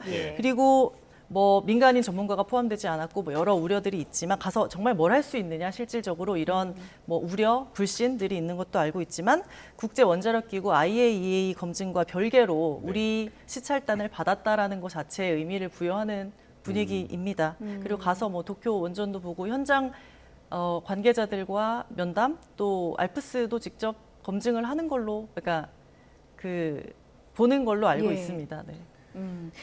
밀접한 관련국이잖아요, 우리는. 그러니까 그 시찰단을 받는다는 게 일본의 입장에서도 의미 부여를 할 수 있는 부분인 겁니까? 그렇죠. IAEA 이외에 정상 간의 합의에 의해서 시찰단을 받아들이는 경우는 없어요. 대만도 같지만 이건 정상 간의 합의에 이루어진 것도 아니고 또 사실상 법적인 또 근거가 없어요. 우리한테 그 뭐 시찰을 혹은 검증을 인정해야 한다는 법적인 근거가 없어요. 그렇기 때문에 IAEA가 주축이 돼서 안전성을 검증을 하고 거기에 이제 중국을 포함해서 한국의 전문가도 포함되어 있고 또 한국의 기관도 거기에 실제로 참여하고 있기 때문에 그걸 종합적으로 판단할 필요가 있어요. 다만 우리 정부 관계자들이 문제가 상당히 민감하다 하는 거는 조금 더 인식할 필요가 있을 것 같아요. 지금 현재 한국의 경우는 후쿠시마 현을 비롯해서 8개 현에 뭐 내륙에 있는 현도 포함되어 있긴 합니다만 왜 여기서 나오는 수산물을 이제 규제하고 있지 않습니까? 그런데 지난번에 어떤 그 보도를 보니까 후쿠시마산 안에 수산물이 수입될 일은 절대 없을 거다 이런 말을 했거든요. 그럼 후쿠시마산 이외에는 괜찮냐 하는 얘기도 또 올 수가 있어요. 그렇기 때문에 현재 우리 정부가 취하고 있는 입장은 후쿠시마 현을 비롯한 8개 현의 수산물을 규제하고 있기 때문에 그것이 안전하다는 것이 확인돼야지 우리 국민들한테 납득하면서 설명을 할 수 있고 하다는 거를 지속적으로 강조할 필요가 있어요. 상당히 민감한 문제입니다. 그럼 이 바다에도 후쿠시마 이외에 연결되어 있지 않습니까? 어디에서 어떻게 나오는지 알 수가 없어요. 선 긋고 여기는 뭐 후쿠시마 앞바다, 여기는 어디 이렇게 알 수가 없는 부분이기 때문에. 사실상 방류가 시작되면 우리 국민이 가장 걱정하고 있는 게 방금 말씀해주신 것처럼 후쿠시마산 수산물이 우리나라로 들어오냐 아니냐는 건데 일단 확실하게 대통령실에서는 일단 수입하지 않겠다라고 일단 밝혔고요. 안전성이 완전히 확보되면 그때부터 수입을 시작하겠다 이런 거죠. 그렇죠. 국민들이 가장 우려하는 부분이 그 부분이라는 거를 잘 인식하고 있어야 하는 거죠. 한일 정상회담이 열리는 장소인 것 같은데 제가 양자회담 모두 다 호텔에서 열렸다라고 했는데 현지에서 소식이 들어왔습니다. 히로시마 평화기념공원 내 국제회의장이라고 합니다. 그러니까 위령비가 있는 곳도 평화공원 아니었잖아요. 그러니까 호텔이 아닌 이 근처로 옮겼고요. 아마 이어서 G7 그 정상들과 또 그 확대 그 참가국들도 모두 그곳에서 함께하는 행사가 있기 때문에 이 예. 근처에서 머무는 것 같습니다. 지금 뭐 김은혜 홍보수석, 박지원 외교부 장관의 모습이 보이고 일본 정부 관계자들의 모습도 보이고 있습니다. 예. 한일 정상회담 장소가 히로시마 평화공원 안에 국제회의장. 국제회의장. 근데 네. 평화공원 아니라는 장소 또한 또 상징성이 있는 의미인 것 같아서 이것도 일본이 좀 성의껏 준비한 장소가 아닐까 싶은 생각이 좀 드네요. 어떻게 아까 보세요? 말씀하신 것처럼 이동의 그 시간을 고려하면은 여기서 회담을 하고 한껏 이제 같이 또 다음 세션이 시작되는 곳으로 이동하는 게 훨씬 더 효율적이라고 생각을 했을 겁니다. 지금 기시다 총리와 윤석열 대통령 두 정상의 모습이 들어왔습니다. 지금 윤석열 대통령이 가운데 자리로 앉으려고 하니까 기시다 총리가 와서 직접 윤석열 대통령을 또 앞으로 안내를 하네요. 사진 먼저 찍자는 것 같습니다. 앉기 전에. 네, 두 손을 꼭 맞잡은 두 나라 정상입니다. 2주 만에 만나서 그런지 좀 더 가까워 보이는 그런 느낌도 있고요. 처음 만날 때가 작년 나토 때 이렇게 스치듯이 지나갔는데 제가 그때 둘이 눈을 마주쳤냐, 뭐 누가 먼저 뭐 어깨를 두드렸냐, 뭐 이런 거를 봤던 기억이 나는데 벌써 올해만 익숙해진 그림이 된 것 자체가 좀 생경하네요. 그러네요. 스킨십도 있었습니다. 그러니까 기시다 총리가 조금 전에 와서 이제 윤석열 대통령을 앞으로 안내를 하면서 이렇게 손짓을 하면서 등에 손을 또 갖다 대기도 했잖아요. 근데 사실 정상 간의 이런 스킨십 자체도 또 의미가 있는 부분인 것 같습니다. 그렇습니다. 아마 올해도 더 뵐 수 있는 기회가 많이 있을 것 같아요. 9월에는 유엔의 총회도 있고 또 인도에서는 G20 정상회의도 있어요. 그렇기 때문에 만약에 또 한중일 정상회의가 열린다면 그때도 또 볼 수 있거든요. 그러니까 이 모습을 보니까 앞으로 한일 관계가 좀 더 밝은 빛으로 좀 바뀌었고 좀 우호적인 분위기가 느껴져서요. 좀 전망을 밝게 하는 것 같습니다. 들어보겠습니다. 윤석열 대통령을 제 고향 히로시마에서 맞이할 수 있게 되어 아주 반갑습니다. また先日の総理でのアパート会議に改めてこれから御礼を申し上げるとともに G7 サミットのアウトリーチセッションへご参加いただきましたこと心から感謝申し上げます。 지난번 서울에서 따뜻하게 환대해 주셔서 다시 한번 진심으로 감사드립니다. G7 정상회의 확대 세션 참석해 주신 데도 진심으로 감사드리겠습니다. ユン大統領とは2ヶ月の間に3度目の会談であり、我々の下で日韓関係の進展を如実に示すものだと感じています。 윤 대통령과는 2달 사이에 세 번째 회담이며 우리 이 정상 하에 유능한 관계의 진전을 확실히 보여주고 있다고 느끼고 있습니다. 先ほどユン大統領ご夫妻と共に韓国人原爆犠牲者慰霊碑に祈りを捧げることができました。このことは日韓両国の関係においてもまた世界の平和を祈る上においても大変重要なことであったと感じています。 조금 전 윤 대통령 네 분과 함께 한국인 원폭 희생자 의원비에 기도를 올릴 수 있었습니다. 이것은 양주 관계에 있어서도 그리고 세계 평화를 기르는 관점에서도 중요하다고 생각을 합니다. 이후에 다른 정상들과 함께 평화기념 자료관을 방문하고 평화기념공원의 위령비에 함께 기도를 올릴 예정입니다. 회담 후에 다른 정상들과 합류해서 함께 평화기념 자료관을 방문하고 평화기념공원 위령비에 함께 기도를 올릴 수 있습니다.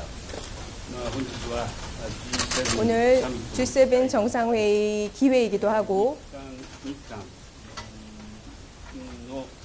한일의 방향성 그리고 글로벌 과제에 대해서도 양국의 협력 강화와 관련하여 의견을 나누고자 합니다. 오늘은 G7 정상회의 계기이기도 해서 일한 관계 방향과 더불어 글로벌 과제에 대한 양국 본조 강화 관해서도 의견을 나눌 수 있으면 합니다. G7 정상회의를 계기로 평화를 상징하는 도시이자 우리 총리님의 고향이기도 한 히로시마에서 다시 만나게 돼서 반갑습니다.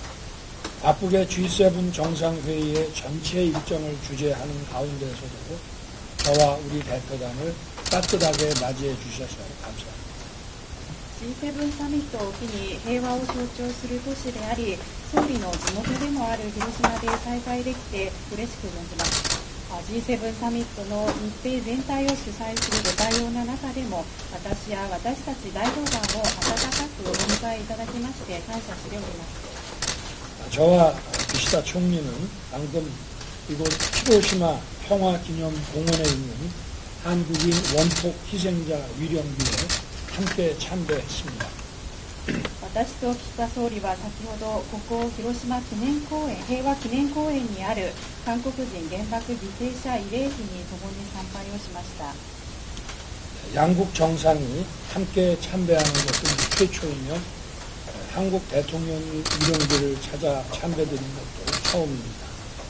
오늘 우리가 함께 참배한 것은 한국인 원폭 피해자에 대해 추모의 뜻을 전함과 동시에 평화로운 미래를 준비하기 위한 우리 총리님의 용기 있는 행동으로 기억될 것입니다. 両首脳が共に参拝することは初めてであり、さらに韓国の大統領が慰霊碑を訪れ参拝したのも初めてのことです。今日の共同参拝は韓国人原爆被害者を追悼すると同時に、平和な未来に備えた総理の勇気ある行動としてみんなの記憶に残ることと思います。 지난 방한시 기시다 총리께서 강제징용 피해자들이 가혹한 환경에서 고통스럽고 슬픈 경험을 한 것을 가슴 아프게 생각한다고 말씀하신 것은 우리 대한민국 국민들에게 큰 반향을 불러일으켰습니다. 진정성 있는 모습을 보여주신 총리님의 용기와 결단이 매우 소중한 것이라고 생각합니다. 先般韓国の訪問の時に岸田総理は強制徴用被害者が厳しい環境の下で大変苦しい、そして悲しい思いをされたことに心が痛むとお話しされました。このことは我が国国民の胸に大きく響きました。誠意ある姿を示してくださいました総理の勇気と決断はとても大切なことであると考えます。 이번 G7 정상회의 개최를 통해 총리님께서 규범에 기반한 국제 질서를 강화하고 경제 안보 등 글로벌 도전 과제 대응 방안을 모색하는 데 탁월한 리더십을 보여주고 계신 것을 높이 평가합니다. G7 サミットの開催で総理がルールに基づいた国際秩序の強化や経済安全保障などグローバルの挑戦課題への対応模索において高いリーダーシップを発揮されておられることを高く評価したいと思います。 G7 정상회의 결과를 토대로 한일 간에도 경제 안보를 비롯한 글로벌 어젠다에 대한 협력이 더욱 심화되기를 기대합니다. G7 サミットの結果を土台としまして、韓国と日本両国の間でも経済安全保障をはじめグローバルアジェンダについての協力がさらに強化することを期待しております。 저와 우리 기시다 총리님의 깊은 신뢰를 바탕으로 양국 관계의 발전 방안은 물론 글로벌 이슈에 대한 대응 방안에 대해 상호 연대와 협력 방안을 심도 있게 서로 나눌 수 있기 바랍니다. 私と岸田総理の深い信頼関係の上で両国関係の発展についてだけでなく地球規模の課題への対応のための相互連帯や協力についても深く話し合いができればと存じております。ありがとうございました。終わりです。以上です。Thank you.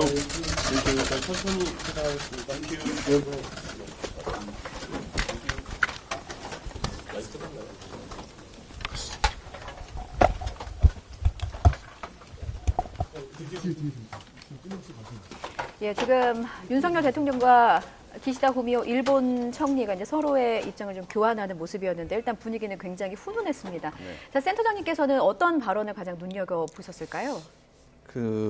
좀 아까 그 위령비를 공동 참배할 때 기시다 총리의 발언이 없었지 않습니까? 예. 그래서 정상회담 모두 발언을 통해서 어떤 메시지를 전달할까 좀 기대를 했습니다만 기대에는 미치지 못했던 것 같아요.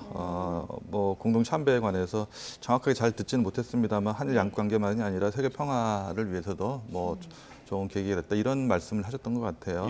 우리가 국민의 한 사람으로서 본다면 좀 더 전향적인 말씀을 해주셨으면 좋지 않았나 하는 생각이 들고요.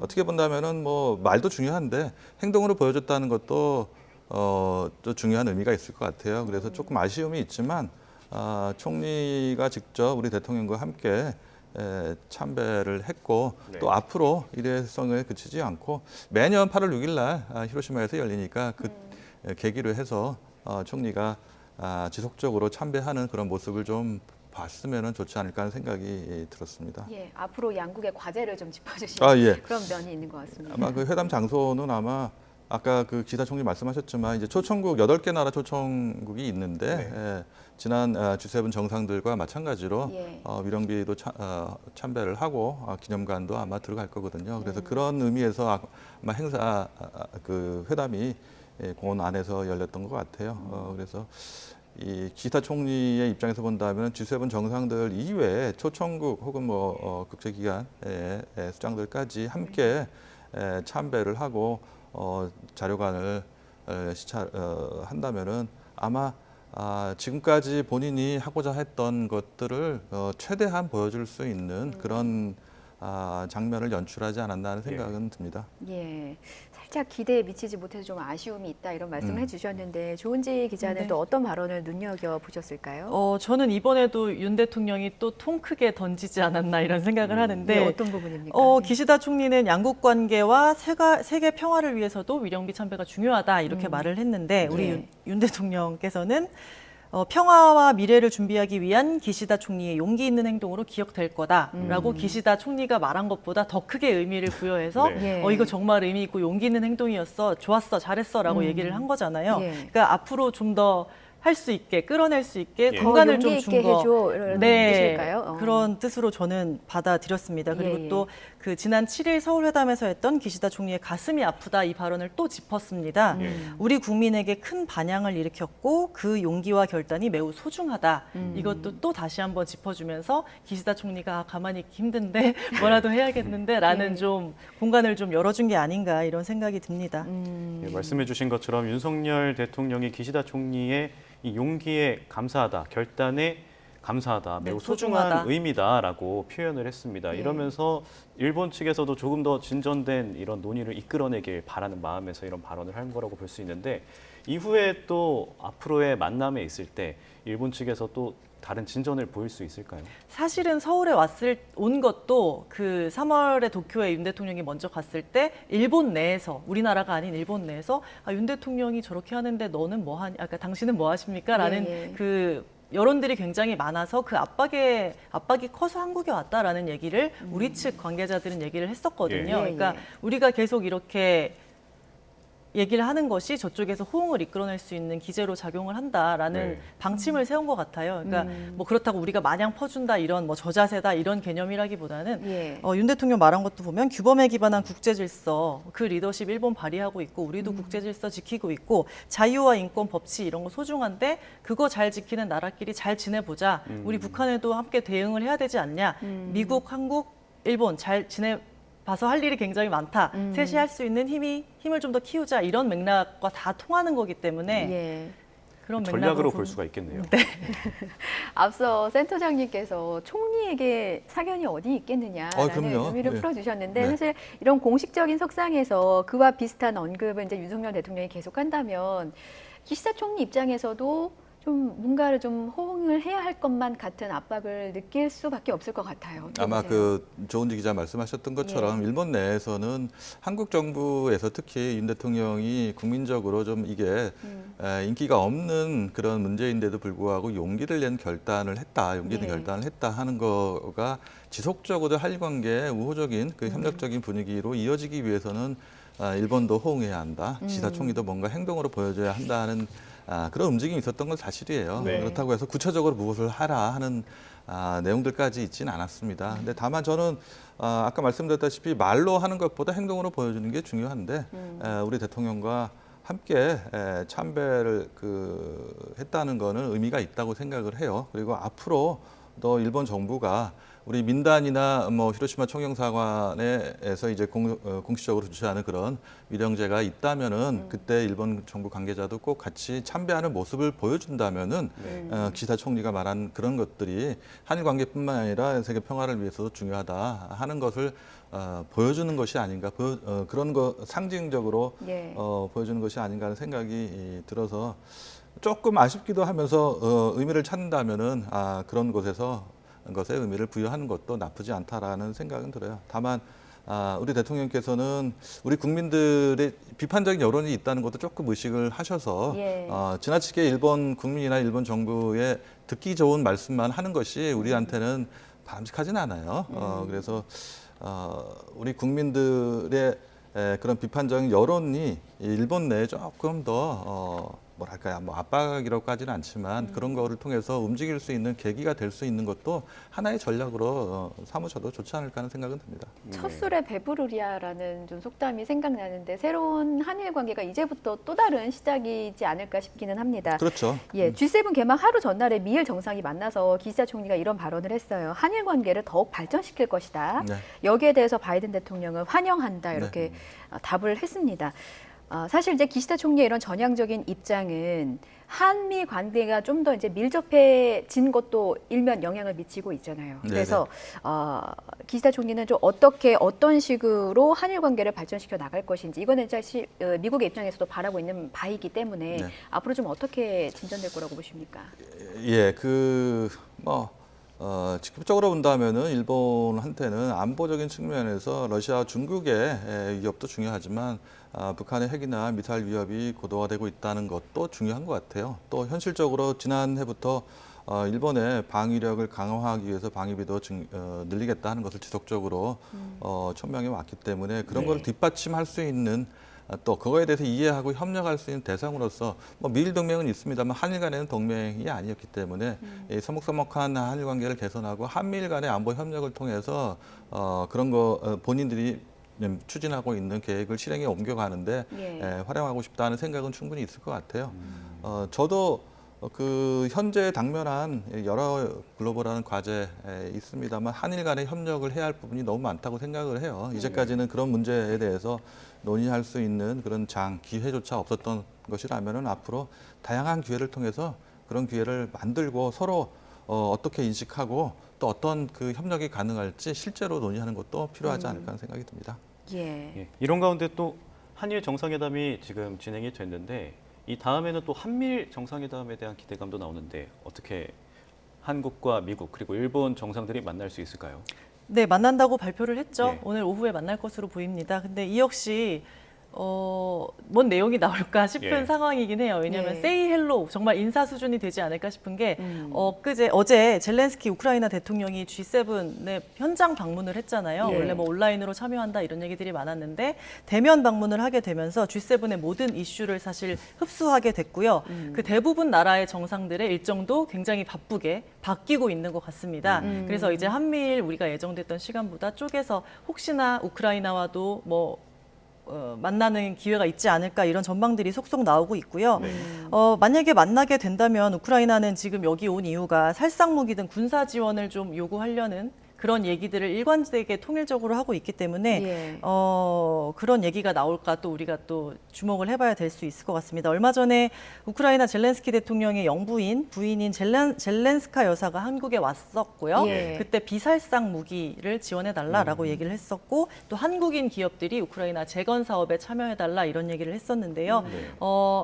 군사 지원 요구 목소리가 굉장히 높아지는 와중에 이제 사실 우리나라는 우리의 주권과 원칙에 따라 얘기할 거다라면서 아직 확답은 하지 않았고 과거 이제 로이터 통신 인터뷰를 통해서 윤 대통령이 처음으로 군사 지원 가능성을 시사한 적은 있었습니다. 그래서 이 G7 정상회의를 계기로 이 전 세계 미국 주도의 국제 질서에 동의하는 나라들이 사실 많이 모여 있는 거잖아요. 이곳에서 어떤 결론들이 나올지가 주목이 되고요. 일단 한미일이 모인다고 하면 지난해 아세안 열렸던 캄보디아 프놈펜 이후에 6개월 만에 만나게 되는 거고요. 윤석열 정부 들어서는 3번째 한미일 회담이 됩니다. 뭐 세 나라 만나면 맨날 말하는 게 사실 북한 핵미사일 위협에 우리가 어떻게 대응할 것이냐 이 부분이고 또 영내 공급망 또 경제 안보라는 이슈가 새로 생겼기 때문에 이 부분에 대해서 짚을 것 같습니다. 북한 미사일 경보 정보를 실시간으로 공유할 거냐 이게 프놈펜 성명에 담겨 있었는데 이것들이 어떻게 진척되고 있는지 잘 진행되고 있는지 이것도 짚을 것 같고요. 다만 말씀드렸다시피 다자 외교 무대가 워낙에 유동적이고 분초를 쪼개서 뭐 5분 10분 만나기도 하는 만큼 뭐 인사하는 수준이 될 것 같고 뭐 대단히 뭐 성명이나 발표나 이런 거 나오긴 좀 힘들다 이런 말씀을 드리고요. 근데 따지고 보면 아까 뭐 미일 정상회담 얘기도 하셨지만 윤 대통령 같은 경우도 한미, 한일 회담을 다 했잖아요. 4월 말에 국빈 방미로 바이든 대통령 만난 지 지금 한 달도 안 됐고요. 기시다 총리와는 지금 만나고 있고 또 2주 전에도 만났습니다. 그래서 뭐 따로는 굉장히 자주 봤기 때문에 셋이 만나서 그봐 우리 잘하고 있지라고 한번 짚어주는 자리가 되지 않을까 싶습니다. 뭔가 그 3국의 뭐 추가 성명이나 발표는 없을 것이라는데 좀 더 가능성이 있는 것 같기는 한데 그래도 이제 구체적으로 논의할 의제가 있을 것 같습니다. 핵심 의제는 역시나 이제 말씀하신 대로 뭐 북핵과 관련한 안보 그리고 젤렌스키 우크라이나 대통령이 이제 방일을 했으니 이와 관련한 부분도 함께 이제 논의가 이루어질 것으로 보입니다. 이제 센터장님께서 보시기에는 한미일 정상회담에서는 또 어떤 부분이 좀 가장 심도 있게 논의될 것으로 보세요? 아마 아까 그 뭐 다 나온 얘기입니다만 경제적으로 본다면 경제 안보도 중요하죠. 또 그리고 군사 안보적인 측면에서 본다면 북한의 위협에 대해서 어떻게 할 것이냐. 프놈펜 정상 회담에 나와 있는 것처럼 아까도 나왔습니다만 실제로 북한 미사일 경보에 관해서 어떻게 실시간으로 공유할 것이냐. 지난 그 서울에 있었던 정상회담에서는 기시다 총리는 진전이 있었다는 이런 말을 이제 표현을 썼거든요. 또 실제로 제가 듣기로도 한미일 간에 그런 문제를 심도 있게 논의하고 있는 것으로 알고 있어요. 그런데 G7 정상회의라는 곳에서 한미일 정상회담을 했다고 해서 그거를 발표할 수 있는 적절한 장소냐 하면 꼭 그렇지는 않은 것 같아요. 그래서 말씀하신 것처럼 이번에는 한미일의 안보 협력이 필요하고 글로벌 과제에 관해서도 3개국의 협력이 중요하다는 정도를 확인하는 데 그칠 가능성이 있고 또 구체적으로는 6월 달에 샹그릴라에서 안보 대화가 또 열려요. 그렇기 때문에 이때 국방장관 회담도 열릴 거거든요. 한미일, 한일 간에도 열릴 가능성이 있어요. 그렇기 때문에 구체적인 내용들은 그쪽에서 다시 확인을 하지 않을까 하는 생각이 듭니다. 네, 한미일 회담 관련해서 이제 어제 대통령실 발표는 5분에서 10분 정도로 굉장히 짧을 거라고 얘기를 했고요. 근데 그럼 5분, 10분 동안 무슨 얘기를 할 거야? 라고 생각을 많이들 할 텐데 사실은 미리 다 조율되어 있어서 도장만 사실 3국 정상이 이제 그래 확인만 하는 차원이다. 그래서 회동 수준이지만 미리 사전에 의제가 조율된 만큼 회담이라고 불러도 된다. 짧지만 이미 그러니까 최종 컨펌하는 정도다라는 얘기를 어제 대통령실이 했습니다. 협의는 됐고 상징적인 의미로 일단 만나는 거다. 이미 사실 일은 다 실무자들이 하는 거잖아요. 최종 정상들이 만나서 확인을 하고 이게 이렇게 진행되고 있구나. 다시 한번 뜻을 모으는 데 의미가 있다. 사실 도장까지 찍어야 도장까지 찍어야 일이 끝나기는 하니까 맞습니다. 그런 의미가 있다라는 부분을 짚어주셨습니다. 저희가 대담을 하면서 앞서 그 일본 정부가 이제 해양 방류 방침을 밝힌 후쿠시마 원전 오염수의 안전성과 관련해 이를 점검하기 위한 우리 정부의 시찰단이 일본으로 향할 예정이다 이런 말씀을 좀 전해드렸는데요. 잠시 뒤에 출국하죠. 이 시찰단이 5박 6일 동안 일본을 방문하는데 이 일정 동안 후쿠시마 제1원전 오염수 정화 그리고 방류 시설 등을 확인할 계획이라고 밝혔습니다.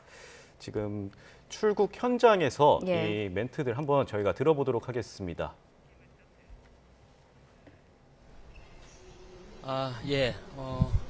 일요일 아침부터 일찍 나와 계셔서 언론인분들께 감사의 말씀 먼저 드립니다.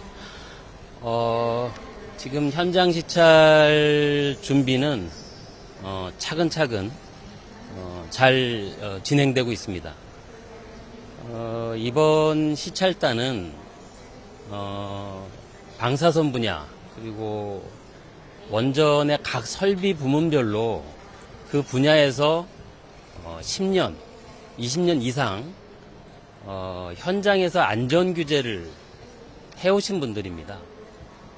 현장에 대해서 누구보다 잘 알고 계시는 분들이고요. 특히 21년 8월부터 일본의 방류 계획에 대해서 각 분야별로 안전과 관련된 부분을 점검을 하고 확인을 해오신 분들입니다. 이번 현장 시찰도 그동안에 쭉 이루어진 그런 검토 과정에서 저희들이 현장에서 확인해야 되겠다 하는 부분들을 중심으로 해서 시찰 항목을 잡았습니다. 중점적으로 시찰할 수 있는 부분을 그렇게 저희들이 꾸려서 지금 준비를 좀 하고 있고요. 그래서 이번에 현장 시찰도 그런 전체적인 저희들이 그동안 해왔던 일본의 후쿠시마 오염수 방류 계획이 적정한지에 대한 전체적인 검토의 과정 중에 하나로서 현장에서 확인할 부분들을 저희들이 확인을 하고 그 부분을 점검을 하고 오겠다라는 말씀을 드리도록 하겠습니다. 그 각 분야별로의 최고의 전문가분들이고 또 실무진 분들이기 때문에 그 어디에도 경도되지 않고 과학적인 근거 그리고 과학적인 기준을 가지고 안전성을 계속 확인해 나갈 것이다. 이런 말씀을 드리겠습니다. 현장에 저희들이 준비를 철저히 한 만큼 현장에서 저희들이 꼼꼼하게 그리고 철저하게 저희들이 점검을 할 수 있도록 그렇게 하겠다는 말씀을 드리겠습니다. 네. 예, 단장님 일단은 저희 일본 시찰이 일본에 명분 주는 거 아니냐라고 하는 국내 비판들도 분명 알고 계실 것 같습니다. 이 부분에 대해서 좀 어떤 각오로 좀 준비를 하십니까? 예, 사실 좀 전에도 말씀을 드렸습니다만 저희들은 21년 8월부터 일본이 갖고 있는 방류 계획의 적절성을 계속 검토해오고 있었습니다. 그러한 기술적인 부분에 대한 검토를 저희들이 1년의 과정을 거쳐서 하고 있고요. 그러한 토대 위에서 저희들이 점검을 하고 있기 때문에 각종 설비에 대한 성능부터 하나하나 저희들이 확인해야 될 부분들을 확인하고 그러고 돌아오도록 하겠습니다. 후쿠시마 원전에 가시기 전에 초반부 시찰단은 어디서 머무르시고 좀 어떤 걸 주안점으로 점검하시는지 궁금합니다. 네, 많은 분들이 그 시찰과 관련된 부분의 세부적인 내용을 좀 궁금해 하시는 것 같아서 제가 그럼 설명을 좀 한번 좀 드리도록 하겠습니다. 그 후쿠시마 원전 방문 전날이 22일입니다. 그러니까 내일인데요. 저희들이 그 현장 확인을 준비하는 차원에서 그 일본의 그 도쿄 전력 관계자들하고 회의를 좀 해서 세부적인 시찰 항목을 체크를 합니다. 세부적인 시찰 항목을 체크를 하고 그 다음에 현장 상황도 파악을 해서 최종적으로 저희들이 현장 시찰에 대한 준비를 정리를 좀 하도록 할 거고요. 23일에는 현장 후쿠시마 원전 방문 첫날입니다. 이날은 저희들이 오염수가 저장되어 있는 탱크를 시작으로 특히 방류가 되면 방류 전에 측정을 하고 저장하는 탱크군이 있습니다. 그것이 이제 K4라고 하는 탱크군인데 그 탱크군을 저희들이 중점적으로 점검을 좀 하고 또 아울러서 다핵종 제거 설비 알프스입니다. 예. 알프스에 대한 그 현장에 접근을 해서 핵종 제거 설비의 설치 상태 그리고 개통 구성 이런 것들을 저희들이 직접 집중적으로 확인을 하려고 하고 있습니다. 거기에 더해서 이 오염수가 이송이 되고 또 이제 방출이 되는 절차를 거치게 될 텐데요. 이 이송 방출에 되어 있는 각종 설비들을 운전하는 운전실이 있습니다. 저희들은 이제 운전 제어실 이렇게 표현을 하는데 그 운전 제어실에도 저희들이 가서 그 이송과 관련된 각종 설비들이 어떻게 설치가 되어 있는지, 제대로 설치가 되어 있는지, 특히 이제 각 지점별로 방사선 감시기가 설치가 돼 있고요. 그 다음에 유량계라든가 펌프, 그리고 이제 차단 밸브 이런 것들이 이제 설치가 돼 있기 때문에 그런 부분들에 대한 점검을 할 계획으로 있습니다. 현장 방문 이틀째인 24일에는 그 저희들이 오염수를 분석하는 화학 분석동을 갑니다. 거기에서는 핵종 분석을 어떤 절차에 따라서 핵종 분석을 하는지, 그리고 핵종 분석을 하는 장비는 뭘 쓰는지 이런 것들을 저희들이 직접 확인을 할 계획으로 있고요. 또 아울러서 이 오염수에 대해서 희석도 하고 이제 방수도 할 계획으로 있기 때문에 그 부분에 대한 설치 상태도 저희들이 확인을 할 계획으로 있습니다. 이게 끝나고 나면 25일에는 이러한 현장 시찰을 정리하는 차원에서 저희가 현장에서 또 둘러보면서 확인해야 될, 추가적으로 확인해야 될 사항들이 있을 거고요. 또 자료도 또 추가로 요청해야 될 사항들이 있을 것 같습니다. 그래서 이런 부분들을 다 모아서 일본 측하고 기술회의를 거쳐서 그런 부분들을 확인하고 그 다음에 자료도 요청하고 이렇게 생각을 좀 하고 있습니다. 뭐 아시는 것처럼 현장 예, 조금 전 인천국제공항에서 출국을 준비하는 유국기 시찰단장의 발언이 있었습니다. 그간 시찰단에 대해서 이제 여러 우려가 좀 나왔었고 이에 관해서 상세하게 설명하는 자리가 좀 있었는데요. 자, 시찰단은 방사선과 원전 설비 부문별 현장 전문가로 구성이 돼 있고 이 인원은 21년 8월부터 일본의 방류 계획을 철저히 점검해 왔다라는 설명이 있었습니다. 그리고 일본에 가서 구체적으로 어떤 부분을 점검을 하는지 상세하게 밝혔는데요. 들어오는 대로도 저희가 자세하게 정리를 해드리겠고요. 뉴스는 여기서 마치겠습니다. 그리고 두 분은 이어지는 뉴스에서 계속 뵈야 될 것 같습니다. 자리를 지켜주십시오. 예, 저희는 여기서 이만 인사드리겠습니다. 고맙습니다.